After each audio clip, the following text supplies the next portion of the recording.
नमस्कार, मेरे YouTube channel पे आपका फिर से स्वागत है।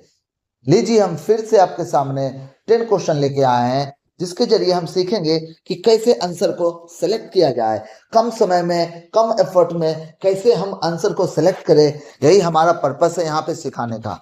तो आप क्या कीजिए, जो भी क्वेश्चन हम सोल्व करते हैं उसके पहले आप वीडियो को पॉज कीजिए, आप उसको खुद से बनाइए और फिर मेरे मेथड को देखिए और आप देखिए कुछ ना कुछ जरूर सीखेंगे। आप कुछ नया मेथड सीखेंगे, कुछ नया तरीका सीखेंगे। ध्यान रखिए, एग्जाम में सिलेक्शन के लिए आंसर निकालना जरूरी नहीं है। एग्जाम में सिलेक्शन के लिए गिवन आंसर जो 4 ऑप्शन दिया जाता है उसमें से एक सही आंसर को सिलेक्ट करना है। कुछ बच्चे क्या करते हैं, बिना आंसर निकाले और टिक लगा ही नहीं सकते। वो जो ऑप्शन दिया उसमें सब कुछ थोड़ा बहुत दिमाग लगा के दाएं बाएं करके आप क्या क्या लगा सकते हो। यूनिट डिजिट लगा सकते हो, डिजिटल सम लगा सकते हो, फैक्टर लगा सकते हो, मल्टीपल लगा सकते हो। कुछ भी दाएं बाएं लगा करके या कुछ एक्स्ट्रा लॉजिक लगा करके आप उस आंसर तक पहुंचो। ब्लाइंडली नहीं लगाना, आपको कुछ ना कुछ अप्रोच लगाना, वो सही अप्रोच होना चाहिए, तभी आप आंसर को सिलेक्ट कर सकते हो, अदरवाइज नहीं कर सकते हो। और हाँ, जिन लोगों ने हमारा चैनल नहीं सब्सक्राइब किया है तो आप प्लीज उसको सब्सक्राइब कर लीजिए और अपने दोस्तों के साथ इस वीडियो को जरूर से जरूर शेयर करें ताकि वो भी इसका बेनिफिट ले सकें। तो चलिए, आपके सामने एक क्वेश्चन दिख रहा है, इसको पहले आप खुद सॉल्व कीजिए, फिर मेरा सॉल्यूशन देखिए। चलिए एक बार क्वेश्चन को हम पढ़ देते हैं। बोल रहा है एक निश्चित राशि 15% प्रति वर्ष की दर से 2.2/5 वर्षों में 4,205.55 रुपया हो जाता है। यदि वार्षिक रूप से संयोजित हो तो राशि क्या होगा। अब आप बताइए, इसमें से जो समय दिया है थोड़ा सा उल्टा दिया, थोड़ा सा ये समय गड़बड़ दिया। हम इसको अच्छे से समझाते हैं। 2.2/5 मतलब 2 साल तक तो 15% पे चलेगा। 15% का मतलब हो जाएगा 100 का हो जाएगा 100 का हो जाएगा 115, सॉरी 115 रुपया। लेकिन इसके लिए कैसे निकालेंगे, तो देखिए 1 साल में 15% तो 2/5 साल में कितना हो जाएगा, इसको काटिएगा तो कितना हो जाएगा, यहाँ पे 3, मतलब 3 दूना हो जाएगा 6। कितना हो जाएगा, 6%। मतलब 100 रुपया का कितना हो जाएगा, 106 रुपये। यहाँ तक किसी को कोई दिक्कत नहीं है। अब देखिए हम कैसे निकालते हैं। अमाउंट निकालना होगा तो प्रिंसिपल पे पहले साल कितना लगेगा, 115/100 रुपया। दूसरे साल कितना लगेगा, 115/100 रुपया। तीसरे साल कितना लगेगा, 106/100 रुपया। इसको सोल्व कीजिएगा तो हमारा अमाउंट निकल के कितना आता है, 4,205.55। अब यहाँ पूछा गया है कि हमारा पी कितना होगा। अब आप बताइए और इसमें से पी सोल्व करके निकालिए तो देखते हैं आपको कितना समय लगता है। ध्यान रखिए, हर बार हमें सॉल्यूशन नहीं निकालना, पी का मान एग्जैक्ट नहीं निकालना। हम थोड़ा बहुत लॉजिक लगा के भी इस क्वेश्चन को बहुत जल्दी विद इन 2-3 सेकंड में सोल्व कर सकते हैं। अब देखिए हम क्या अप्रोच लगाते हैं। पहली बात, इस दोनों इक्वेशन के दाएं बाएं देखिए, इसको हटाते हैं ए को, यह देखिए। अब इसके दाएं बाएं देखिए, लेफ्ट साइड में देखिए तो यहाँ पे 2 अंक के बाद दशमलव है। ये 2 अंक के बाद दशमलव ये बता रहा है बाबू कि नीचे 100 आएगा। इसका मतलब जब हम पी को इधर सोल्व करेंगे तो नीचे हमको 100 बचाना पड़ेगा, तभी तो इसको सोल्व करके 2 अंक के बाद दशमलव आएगा।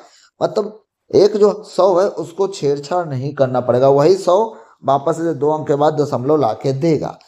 लेकिन अगर नीचे अब एक भी जीरो बच गया तो एक दशमलव जो डेसिमल का पोजीशन वो चेंज हो जाएंगे, तो हमें अब नहीं बढ़ाना है। अब आप सोचिए कि ये 4 जीरो कैसे खत्म होगा। इसी में देख लीजिए, इसको गुना कीजिएगा तो 5 आएगा इकाई अंक पे, इसको फिर गुना कीजिए 5 छक 30 जीरो आएगा। मतलब एक जीरो ऊपर का, एक जीरो नीचे का कट हो जाएगा। यहाँ तक में कोई दिक्कत नहीं। अब आप सोचिए कि ये 3 जीरो तो अब काटने के लिए ऊपर से कोई ऑप्शन नहीं बचा है। अब देखेंगे पी का ऑप्शन में, जिसमें 3 जीरो होगा वही हमारा आंसर होगा। देखिए 3 जीरो यहाँ पे है, इसका मतलब जब इसका 3 जीरो यहाँ पी की जगह पर आप रखिएगा 3000, तो देखिए 1 zero 2 zero 3 zero, 1 zero 2 zero 3 zero, नीचे का पूरा जीरो खत्म हो गया। केवल क्या बच गया, केवल बच गया हमारा कितना, केवल बच गया हमारा 100। और 100 यहाँ क्या ला के देगा, डेसिमल। इसका मतलब पी की जगह पर जब आप 3000 रखोगे ना, तभी अब नीचे वाला सारा जीरो खत्म होगा। तो आंसर कौन सा हो जाएगा हमारा, ऑप्शन नंबर 4। बताइए क्या हमने इसमें पी का आंसर एग्जैक्ट निकाला, क्या सॉल्यूशन करके निकाला? नहीं, थोड़ा सा लॉजिक लगाया और इसका आंसर निकाल दिया। आप इसको कैलकुलेटर पे सोल्व कीजिएगा, आपके पास अगर एनफ टाइम है तो आप इसको सोल्व करके देखिए, आपका आंसर 3000 ही आएगा। क्लियर है? चलिए नेक्स्ट क्वेश्चन करते हैं। और आपको ऐसे ऐसे इसको ट्रिक नहीं बोलते, देखिए मेरी एक आदत है, मैं इसको ट्रिक नहीं बोलता, इसको बोलते लॉजिक लगा के सोचना। ट्रिक का मतलब हाँ इसमें यही करेंगे यही करेंगे, ऐसा नहीं है। आप सोचिए क्या क्या किया जा सकता है। जो पढ़ाया गया ना आपको, नंबर सिस्टम ध्यान रखें, नंबर सिस्टम आप जो पढ़ते हैं उसका एप्लीकेशन आप हर बार यूज कीजिए, कैसे क्या करना है। चलिए नेक्स्ट क्वेश्चन को देखते हैं, उसमें भी देखते हैं क्या सीख सकते हैं। देखिए क्या बोला गया है इसमें, इस क्वेश्चन को पढ़िए। दलजीत ने जावेद को 3 वर्षों के लिए 10,800 रुपये और कबीर को 2 वर्षों के लिए 7500 रुपये समान ब्याज की दर पर साधारण ब्याज पर उधार दिए। दोनों से कुल 1422 रुपये प्राप्त किए, तो प्रति वर्ष ब्याज की दर क्या होगी? आप इसको खुद बनाइए एक बार, और जब मैं बनाता हूं तो आप उसको देखिए कि आपने कितना समय लगाया। अब आप बताइए, सिंपल सी बात है, हम एक बार बेसिक समझाते हैं फिर हम यहाँ तक आते हैं। हमें पता है कि चक्रवृद्धि ब्याज बराबर क्या होता है, P into r into t upon 100 होता है। यहाँ तक होता है, क्लियर है? अब हम इसी का यूज करते हैं क्योंकि ये जो दिया हुआ है ब्याज दिया हुआ है।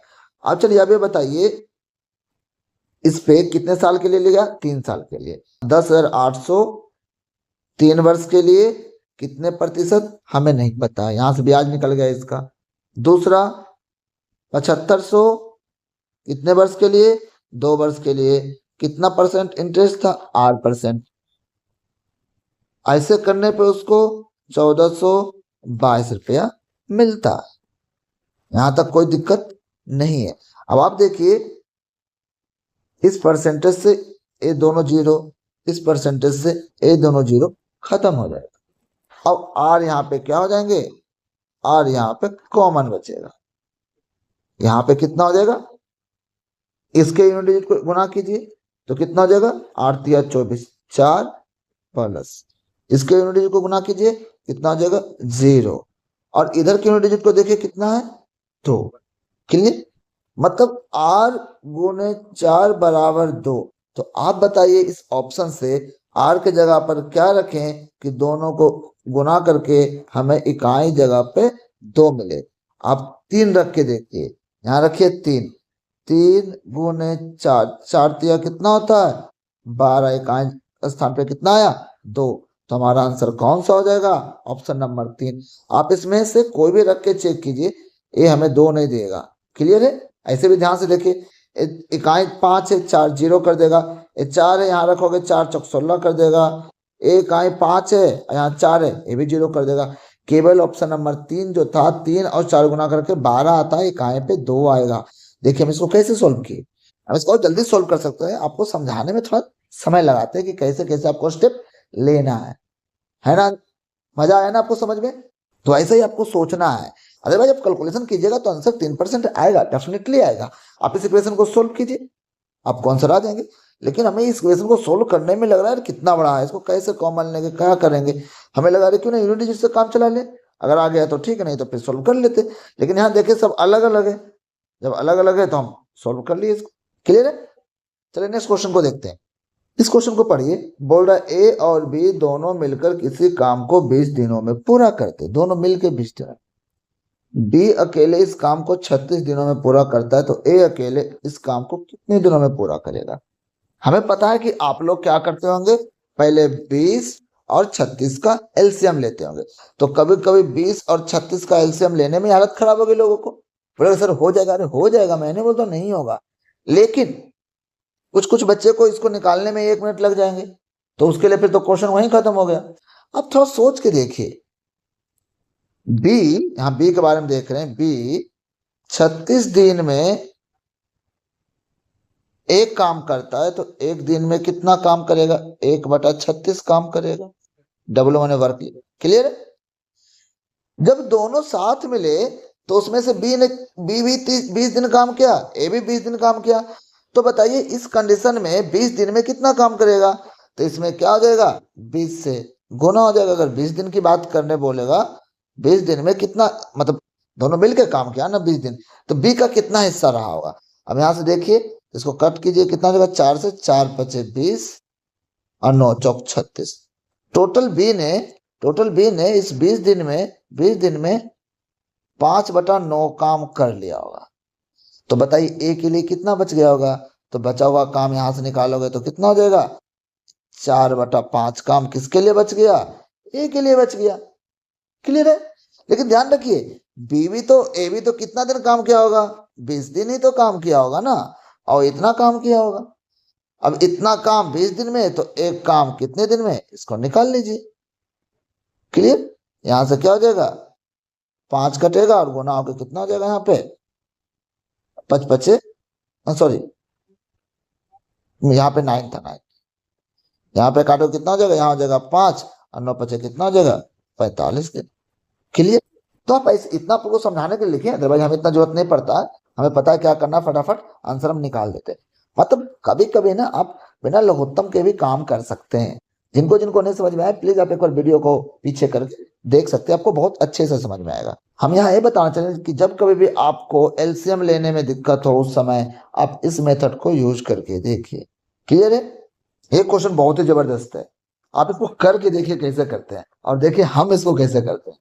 हम इसको ना बहुत सारी चीजों को ना ऑप्शन से ही कर सकते हैं, बहुत ज्यादा दिमाग लगाने की जरूरत हमें नहीं पड़ेगी इसमें। देखिए कैसे करेंगे। पहले एक बार क्वेश्चन पढ़ते हैं। ए एक निश्चित गति से 240 किलोमीटर की दूरी तय करता है। यदि उसकी गति 8 किलोमीटर प्रति घंटा कम हो जाती तो समान दूरी तय करने में उसे 1 घंटा अधिक लगता। ऑटोमेटिक स्पीड कम किया तो समय ज्यादा लगेगा। अपनी मूल गति से, मेन गति था ओरिजिनल, उससे अगर 480 किलोमीटर की दूरी तय करे तो उसे कितना समय लगेगा? पता है? इस क्वेश्चन में 2 ऑप्शन तो सीधे सीधे नहीं होगा।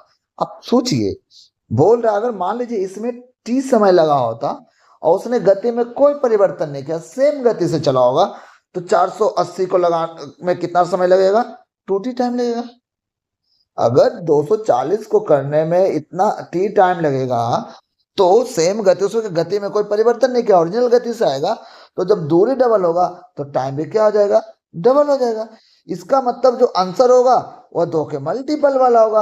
आप यहीं से ऑप्शन देखिए, 9 2 का मल्टीपल नहीं है, 11 2 का मल्टीपल नहीं है, खत्म हो गया यहाँ से 2 ऑप्शन। तो बोलिएगा सर 10 भी है और यहाँ पे 10 भी है और 8 भी है, इसमें से कैसे सिलेक्ट करें? आप देखिए, अब हम इसको सिलेक्ट करते हैं।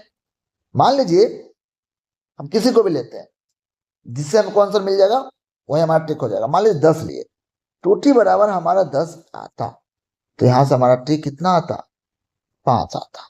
अब आप बताइए कि हमें टाइम लगा 5 आवर, और टी का कौन सा दूरी तय किया? 240। तो बताइए 240 किलोमीटर तय कर 5 घंटे में, तो स्पीड कितना निकलेगा? यहाँ से स्पीड निकालोगे तो कितना आ जाएगा? 5 इसको भागा दो, 5 चौके 20 और 8 पचे 40 किलोमीटर प्रति घंटा हो जाएगा। क्लियर है ना? 5 से इसमें भाग दिए तो स्पीड निकल गया। अब उसने कहा, क्या कहा? स्पीड को 8 किलोमीटर कम किया। अब जरा इसको 8 किलोमीटर कम कीजिए। अब 40 किलोमीटर प्रति घंटा स्पीड, और दूरी अभी भी उसको 240 चलना था, तो बताइए उसका टाइम कितना लगेगा? तो क्या बोला? टाइम 1 घंटा अधिक लगेगा। देखते हैं अधिक होता है कि नहीं।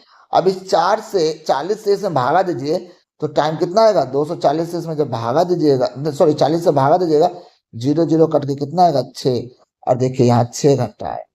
मतलब हम पहले क्या किए, यहाँ से टाइम निकाले, टाइम से स्पीड निकाले, और स्पीड में बोला 8 किलोमीटर कम कीजिए, हमने 8 किलोमीटर कम कर दिया। फिर वेरीफाई किया, एक कंडीशन को मैंने जब वेरीफाई किया 8 किलोमीटर कम करके, तो 1 घंटा कम होता है, ज्यादा होता है कि नहीं होता, वो हम वेरीफाई कर लिए।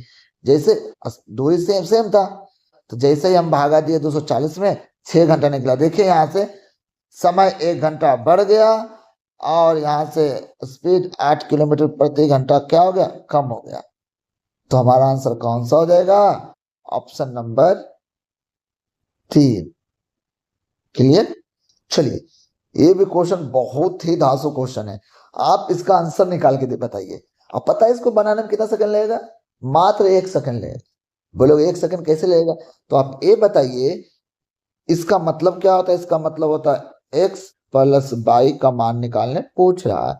आप ये बताइए, x Q plus y Q का एक फैक्टर तो x प्लस वाई भी होगा, क्योंकि इसका फॉर्मूला ही होता है x plus y into x square minus x y plus y square, होगा ना। अब आप बताइए, इसका मान दे रखा है 19, इसका मान हमसे पूछा है और समथिंग। अब आपको पिछले वीडियो अगर देखे होंगे तो उसमें बताएंगे कि यहाँ जो भी होगा, यहाँ पे जो भी होगा इसका फैक्टर ही होगा, और इसका फैक्टर या तो 1 होगा या तो 19 होगा, मतलब 1 से भाग लेगा तो 19 से भाग लेगा। तो यहाँ पे एक ही ऑप्शन बचता है 19, 1 या तो 19, लेकिन इसमें 19 तो है ही नहीं गिवन ऑप्शन में, केवल आंसर कौन सा होगा, 1 होगा, माइनस वाला तो कभी होगा ही। मजा आ रहा होगा आपको ये सब सीख करके। चलिए अगला क्वेश्चन देखते हैं। एक कंपाउंड इंटरेस्ट का क्वेश्चन है। क्या बोल रहा है कि 5,000 रुपए की एक राशि वार्षिक चक्रवृद्धि ब्याज की दर से एक निश्चित दर पर 8 वर्षों में 7200 रुपया हो जाता, मतलब 5,000 बन गया 7200 रुपया 8 साल में। तो बोल रहा समान ब्याज की दर पर 6,550 रुपये 4 वर्षों में चक्रवृद्धि ब्याज क्या होगा, चक्रवृद्धि ब्याज क्या होगा। अब आप सोचिए इसको कैसे बनाइएगा। 5,000 रुपया है और 8 सालों में 7200 हो जाता है। तो सबसे पहले 0 0 0 0, ये हो जाएगा 25 और ये हो जाएगा 36, मतलब हो जाएगा 5 का स्क्वायर, ये हो जाएगा 6 का स्क्वायर। अब क्या बोल रहा है, समय क्या हो गया, आधा हो गया, मतलब कितना हो गया 4 साल। तो आपको पता है यहाँ 5 होगा, जैसे टाइम डबल होगा तो स्क्वायर हो जाता है, मतलब यहाँ 5 और यहाँ 6 हो जाएगा, मतलब 5 रुपया कितना बन जाएगा, 6 रुपया बन जाएगा 4 सालों में। तो कितना ब्याज यहाँ से यहाँ निकलेगा, तो ब्याज निकलेगा 1 रुपया। अब आप बताइए हमारा मूलधन कितना दे रखा था, 6550 रुपये। अब बताइए 5 का मान इतना तो 1 का मान कितना। अब इसको भागा देने मत बैठिए, ऑप्शन में देखिए 5 से भागे 13 5 65 कटेगा, इसमें जो 13 वाला ऑप्शन होगा वही होगा आंसर नंबर कौन सा, 2। पूरा पूरी भाग देने की जरूरत नहीं है, अब बैठ के भाग देते मत रहिए। अब फटाक से सोचिए कि 5 से 65 में भाग देंगे 13 बार मिलेगा, खत्म। अब ज्यादा आंसर लाने की जरूरत नहीं है। तो 1 का मान कितना हो जाएगा, 1310 रुपया। हमारा जो ब्याज निकलेगा ना 4 साल में 6,550 रुपये, वो 1310 रुपया निकलेगा। क्लियर है, ऐसे बनाना सीखिए आप, तभी आप पूरे के पूरे क्वेश्चन अटेम्प्ट कर पाइएगा। आंसर पूरा निकालने की कोशिश मत कीजिए, आपके पास ऑप्शन आप उसको चूज करना जल्दी सीखिए। बहुत कम ऐसे क्वेश्चन मिलेंगे जहां पे आपको आंसर निकालने की जरूरत भी पड़ेगी। आप थोड़ा बहुत लॉजिक लगाइएगा तो आंसर आ जाएगा आपसे। इस क्वेश्चन को देखिए, बोल रहा है कि एक त्रिभुज का आधार 40% बढ़ जाता है। 40% का मतलब हो जाता है 40/100, मतलब 0 0 और यहाँ आ जाएगा 2, यहाँ आ जाएगा 5, मतलब उसका जो 5 से कितना हो जाता है 7। एक किसकी बात कर रहा है, बेस का। क्लियर, 5 से 7 हो। बोल रहे हैं यहाँ पे ऊंचाई कितने प्रतिशत बढ़ाई जानी चाहिए कि क्षेत्रफल में 60% का वृद्धि हो। इस 60% का मतलब हो गया 60/100, 0 0, यहाँ हो जाएगा 3 और यहाँ हो जाएगा 5, मतलब जो एरिया होगा ना वो हो गया होगा कितना, एरिया जो होगा वो हो जाएगा हमारा 5 से 3 बढ़ गया होगा, मतलब 8 हो गया होगा। अब आप मानिए कि एरिया में कोई, आप पहले एक चीज देखिए इसको यूज कैसे करना, आप सीधे ब्लाइंडली मत देखिए। हमारा एरिया क्या होता है, directly proportional to base into height. Clear, अगर एरिया में कोई फर्क नहीं पड़े तो यह एक दूसरे का उल्टा होगा। अगर ये बढ़ेगा तो ये घटेगा, और अगर ये घटेगा तो ये बढ़ेगा। अगर एरिया में कोई फर्क नहीं पड़ा तो, यहाँ तो एरिया में फर्क पड़ा है। अब आप सोचिए एरिया में फर्क नहीं पड़े, आप इस 8 को यहाँ गुना कर दीजिए बेस में, इस 5 को उल्टा गुना कर दीजिए यहाँ पे 5 में। अब हम एरिया को कर दिए हैं बराबर, अब एरिया में कोई फर्क नहीं पड़ा। इसका मतलब पहले जो बेस था वो था 5 गुना 8 से बन गया हमारा कितना 7 गुना 5। इसका मतलब हाइट कितना हो जाएगा, इसका उल्टा, मैंने बोला इसका उल्टा हो जाएगा, और 7 गुना 5 से हो जाएगा 5 गुना 8। यहाँ काट सकते थे डायरेक्ट, हमको इतना नहीं करना था। 5 से 5 कैंसिल हो गया तो इस 5 को नहीं लिखते। हमारा कितना हो गया 7 से 8, मतलब पहले 7 होता हाइट तो 8 बदल जाता।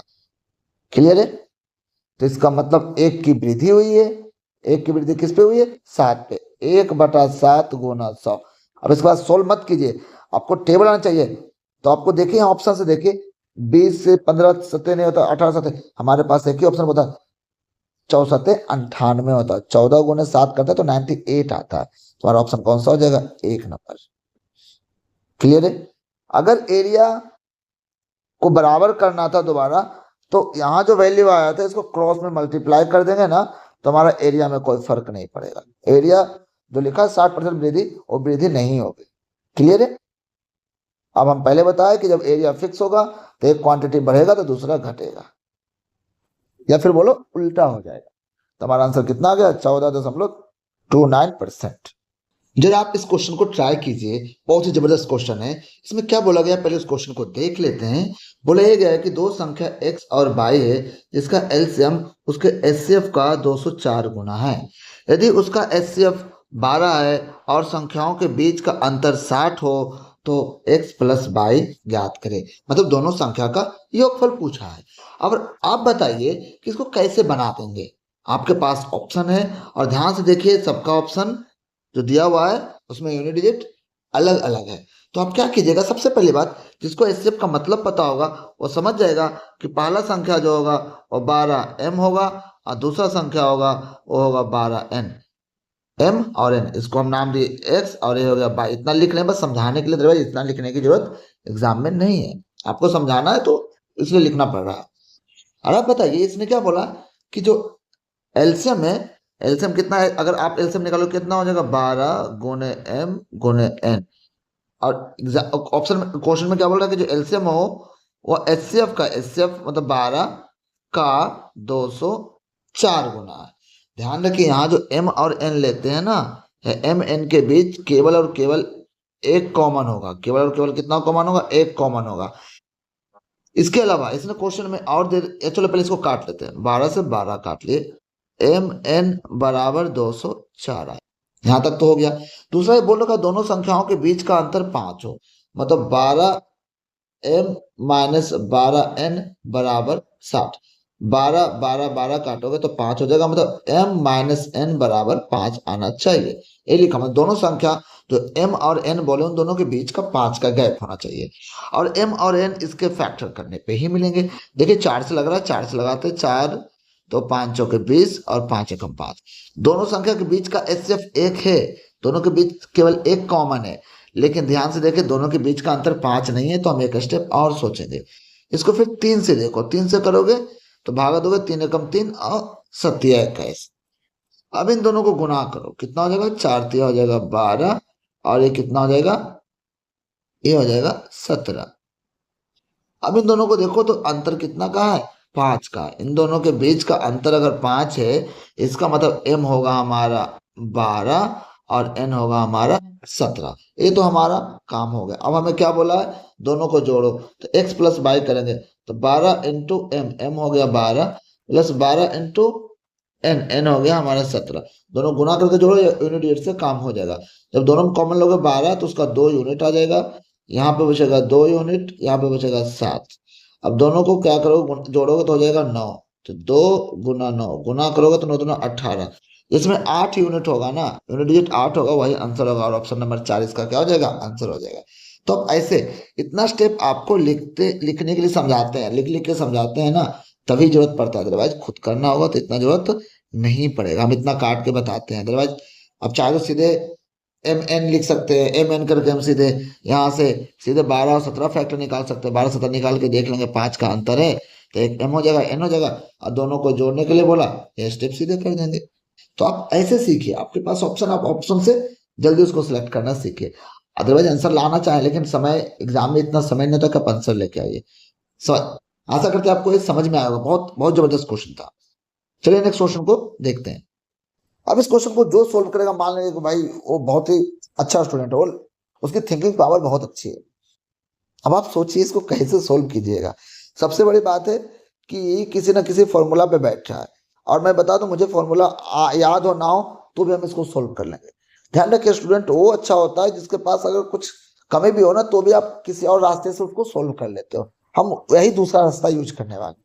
अब आप बताइए यूनिट डिजिट से देखो इसको सोल्व करते हैं, क्योंकि सारे अलग अलग है। बोलोगे सर यहाँ माइनस, अरे प्लस माइनस देख लेंगे, पहले यही देख लो।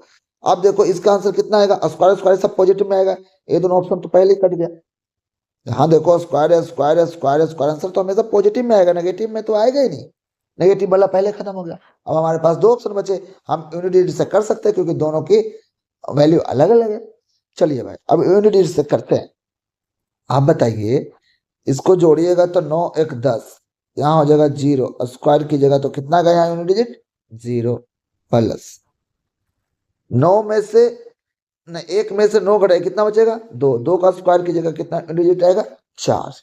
अब यहाँ देखिए, यहाँ यूनिट डिजिट 1 और यहाँ यूनिट डिजिट 9 नमा 81, 1 कितना हो जाएगा 2। अब 2 से इसको काटिएगा कितना आएगा, ऑप्शन नंबर सॉरी हाँ 2 से, या फिर ऐसे देख लीजिए, किसी को थोड़ा समझ नहीं आएगा, माने ऊपर 4 आया यूनिट डिजिट, नीचे 2 आया और यहाँ समथिंग है, मतलब 4 बराबर समथिंग गुना 2, मतलब 2 में कितने से गुना करें कि यूनिट डिजिट पे 4 आए। अरे भाई तो बच्चा भी बताएगा, x की जगह पे 2 रखोगे गुना करके 4 आएगा, ऑप्शन नंबर कौन सा हो गया 4। ऐसे सीखिए बनाने के लिए क्वेश्चन, देखिए डरिए नहीं, पहले ऑप्शन काटना सीखिए, फिर जो बचा उसको सेलेक्ट करना सीखिए। हम यहाँ यूनिट डिजिट लगाया है, काम हो गया, इसके पहले वाला भी यूनिट डिजिट लगाए थे, क्लियर है ना। अगला क्वेश्चन देखते हैं, आज का लास्ट क्वेश्चन, इसको एक बार देखते हैं पढ़ के क्या पूछा गया है इस क्वेश्चन में। बोला गया एक छात्र 5.1/2 किलोमीटर प्रति घंटे की गति से स्कूल जाता है और 4 किलोमीटर प्रति घंटे से स्कूल से वापस आता है। यदि पूरी दूरी तय करने में उसे 4.3/4 घंटे का समय लगता है तो छात्र द्वारा तय की गई कुल दूरी कितनी होगी। चलिए, वो गया डी और आया डी, तो इसका मतलब टोटल कितना होगा 2D। यहां से आप देखिए तो ऑप्शन एक पहले ही खत्म हो चुका है, मतलब जो भी आंसर होगा वो 2 के मल्टीपल में होगा, इसलिए 11 कभी नहीं होगा। यहां तक तो क्लियर हो गया। अब आगे देखते हैं इसका मतलब क्या होता है वो देख लेते हैं। इसका मतलब होता है 11/2 टाइम T1 डिस्टेंस D चला होगा। इसका मतलब देखते हैं, इसका मतलब होता है 4 किलोमीटर प्रति घंटा से टाइम 2 और ये भी चला होगा तो डिस्टेंस कितना कवर हुआ होगा D किलोमीटर। अब आप एक चीज ध्यान दीजिए कि इसको बहुत अलग अलग तरीके से बना सकते। हम यहाँ सीधे आंसर सिलेक्ट करने की कोशिश कर रहे हैं। हम पहले बोले हमें आंसर निकालना नहीं है, हमें आंसर सेलेक्ट करना है। आप यहाँ से देखिए, ये जो डी निकलेगा, ये जो डी निकलेगा वो 11 के मल्टीपल का होगा, और ये जो डी निकलेगा वो ये बता रहा है कि 4 के मल्टीपल का। 4 के मल्टीपल का मतलब वो इवन नंबर होगा, पहले पता कर रहे थे इवन नंबर होगा। अब आप देखिए इसमें से 11 का मल्टीपल होना जरूरी है, तो यहीं से हमारा आंसर कौन सा हो जाएगा 22। यहां तक क्लियर है। इसके बाद आप क्वेश्चन में आगे बढ़ सकते हैं, बनाने की कोई जरूरत नहीं है, लेकिन कुछ बच्चों को थोड़ी सी डाउट होगी तो हम उसको क्लियर कर देते हैं। यहाँ तक आंसर हमको मिल चुका है कि 22 होगा, 11 का मल्टीपल होगा। क्लियर है, इसको सोल्व करने की कोई जरूरत ही नहीं है अब। लेकिन अगर आप चाहिए तो थोड़ा सा इसको एक्सप्लेन कर देते हैं कि और कैसे बनाया जा सकता था। आप देखिए, दूरी अगर जब सेम होता है तो T1/T2 होता है, उसमें स्पीड क्या हो जाता है उल्टा, तो यहाँ हो जाएगा 4 और यहाँ स्पीड हो जाएगा 11/2। इसको कीजिएगा तो हो जाएगा 8/11। हाँ क्लियर। यहाँ से भी आप देखिए, T1 की जगह पे आप कितना रखिएगा, इसके जगह पे रखिएगा 8, इसके जगह पे रखिएगा कितना 11। आप यहाँ से भी देखिए 11 यहाँ भी आ रहा है और 11 इस इक्वेशन में भी आ रहा है, इसका मतलब 11 के मल्टीपल का होना जरूरी है, और ऑप्शन नंबर केवल 2 ही था। तो आप ऐसे सोचना सीखिएगा तो मैं दावे के साथ कहता हूं कि आप एग्जाम में लगभग लगभग पूरे क्वेश्चन को विद इन लिमिटेड टाइम में आप पूरा कर सकते हैं। तो प्लीज आपसे एक हम्बल रिक्वेस्ट है कि जो भी हम आपको बताएं, आप इसको जब कभी भी आप नए क्वेश्चन पे ट्राई बनाते हैं तो आप उसको ट्राई करने की कोशिश कीजिए। आप क्या क्या ट्राई कर सकते हैं, सबसे पहले ट्राई कर सकते हैं कि मल्टीपल देखिए, 3 का मल्टीपल, 9 का, या कोई अलग प्राइम नंबर आ रहा है उसका मल्टीपल देखिए। यूनिट डिजिट देखिए, अगर यूनिट डिजिट से काम हो जाता है तो आप वो देखिए। आपके पास बहुत सारे, मैं अभी 10 क्वेश्चन आपको सोल्व करके दिखाया ना, उसमें आपने देखा कैसे-कैसे हम अप्रोच लगाते हैं। तो आप भी प्लीज़ आप मैं मैथ वैसे ही बनाता हूँ जैसे ओरिजिनल मैथ होता है, लेकिन हम उसमें ना अपना थॉट लगाते हैं ताकि हम क्वेश्चन को कम एफर्ट के साथ जल्दी ऑप्शन को सिलेक्ट कर सकें। जैसे कि अभी मैंने क्वेश्चन नंबर 10 में आपको करके दिखाया। तो आप क्या कीजिए, मेरे इस अप्रोच को खुद भी फॉलो कीजिए और मिलते हैं आपके साथ फिर से नए वीडियो में, फिर कुछ नए कॉन्सेप्ट के साथ, कुछ नए क्वेश्चन के साथ। और अगर आपने मेरा चैनल नहीं सब्सक्राइब किया है तो प्लीज़ आप सब्सक्राइब कर लीजिएगा और अपने दोस्तों तक ज़रूर शेयर कीजिएगा। तो मिलते हैं नेक्स्ट वीडियो में फिर से नए क्वेश्चन के साथ, तब तक के लिए धन्यवाद।